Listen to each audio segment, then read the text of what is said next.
आपण भलं आणि आपलं काम भलं, आई नेहमी म्हणायची. चार बायका जमवून जगाची उणीधुणी काढू नयेत, हेही पुढे जोडायची. मुळात आडात नसल्यामुळं पोहऱ्यात असला आलंच नाही. स्वतःचं झाकून दुसऱ्याचं बघायची हिंमत कधी झालीच नाही. प्रश्न मात्र सारखे पडतात. कोणाच्या अध्यात्म मध्यात कष्टानं कमवतो आपण, तरी बघणारे का जळतात? दुसऱ्याचं राहणीमान, पैसा, प्रसिद्धी सगळं यांच्या डोळ्यात खुपतं. दुसऱ्याला कोणी चांगलं म्हटलं तरी यांच्या पोटात दुखतं. स्वतःचं घर गळतंय तरी दुसऱ्याच्या वाईटावर टपलेल्यांचं काय करायचं? समोरचा दुःखानं रडतोय तरी निर्लज्ज हसणाऱ्यांना माणूस कसं म्हणायचं? विश्वास ठेवा, अशानं फार काही मिळत नाही. असूया आणि मनःशांती यांचं सूत जुळत नाही.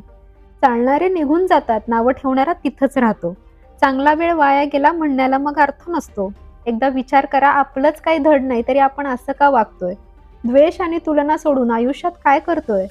तुमचा रुपयाही जात नाही. ज्याला जे हवंय ते करू द्या. तुम्ही जगावर एकच उपकार करा, जगा आणि जगू द्या.